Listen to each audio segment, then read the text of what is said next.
I'm Cape Joel, and this is Comic Smack, the weekly comic show where we take closer, more in-depth looks at the coolest and most happening events in the world of comics. And on today's show, Marvel's brand new event, Standoff, continues to march on in the pages of Avengers Standoff Assault on Pleasant Hill, issue number 1. Let's hop on in, shall we? So, as the comic opens, a group of elite S.H.I.E.L.D. agents stationed at a off-the-books black site use all their military training, spy know-how to do the unthinkable. They pirate NFL Sunday Ticket. Wow, so you mean to tell me S.H.I.E.L.D. can afford flying helicarriers, yet they can't afford a better cable package? Jeez, I bet they don't even have the WWE network. It's at that point a giant explosion rocks the entire base. You see, this is what happens when you do stuff without the express written consent. I kid, of course, it's actually Bucky Barnes, the Winter Soldier, coming for more information on S.H.I.E.L.D.'s dirty dealings over the last little bit. Investigating this very strange matter falls to Steve Rogers, the former Captain America, former partner of Bucky, and current S.H.I.E.L.D. liaison. Steve fears his old friend's erratic behavior, thinking that perhaps the old Winter Soldier programming that made him a villain has reactivated itself somehow. Things aren't going all that much better for the current Captain America and former Falcon Sam Wilson either. He stops the eco-terrorist known as the Green Skull, but instead of getting an applause from the crowd,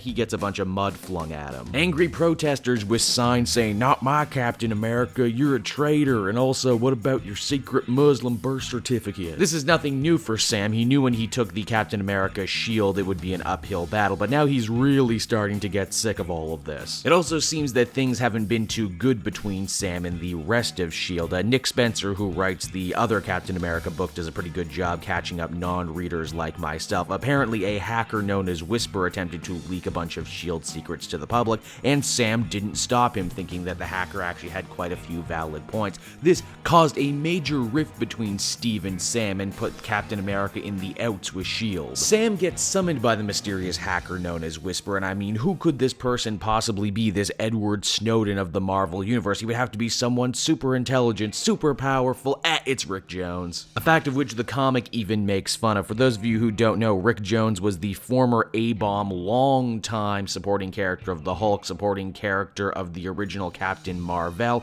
and also a Bucky once upon a time. Ever since he lost his gamma powers to Doc Green, Rick has gone underground, becoming a kind of internet eccentric looking to expose all the secrets of S.H.I.E.L.D. and other such organizations. And it's in doing this he's managed to stumble across the conspiracy involving Maria Hill, the shards of the Cosmic Cube, and Pleasant Hill. Bucky manages to set up a meeting with Steve Rogers at an old diner that they used to frequent back during World War II. He says that he didn't want to bring Steve into this investigation until he knew all his facts were in order. Maria Hill is up to something very dirty, and she's moving heaven and earth to try and keep people from finding out about it. Whispers leaked to the press may have stopped Maria Hill from experimenting with the Cosmic Cube in any sort of official context, but she's taken her studies off the books now. It's at this point S.H.I.E.L.D. agents simultaneously raid both Captain Americas, meaning that Sam and Rick are forced to flee while Steve ends up getting scooped up by Maria Hill and taken over to Pleasant Hill. Hill tries her very best to spin what she's been doing with this place, saying that it's the next generation of super prisons. You know, the absorbing man, right? Bad guy, repeat offender. Well, here he thinks he's a happy, friendly ice cream man. Steve, of course, thinks this is all a travesty, a giant human rights nightmare, and proof that Maria Hill has really gone off the reservation and abused her power like never before. Hill, however, fires back by saying that if Steve really wants to get rid of Pleasant Hill, all he'll have to do is go through Kodak.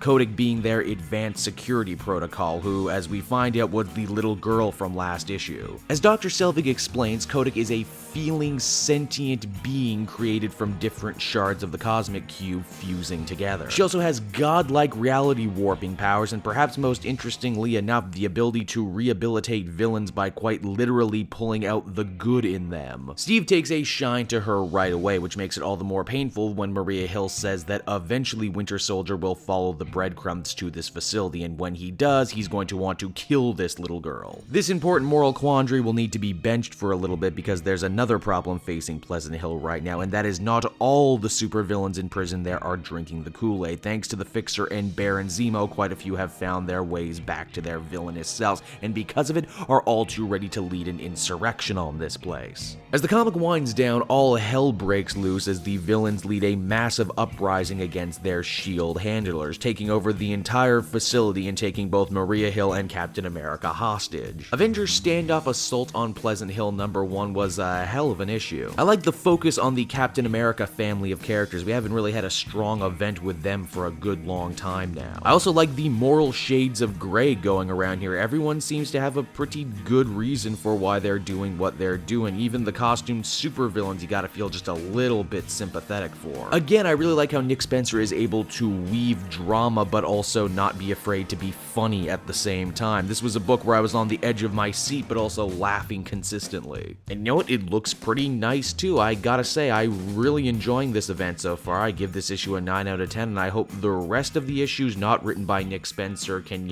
stand up to this level of quality. Hey everyone, thanks so much for watching my newest video. I hope you enjoyed it, and I hope you'll feel like checking out some more videos I have on offer here at Cape Joel.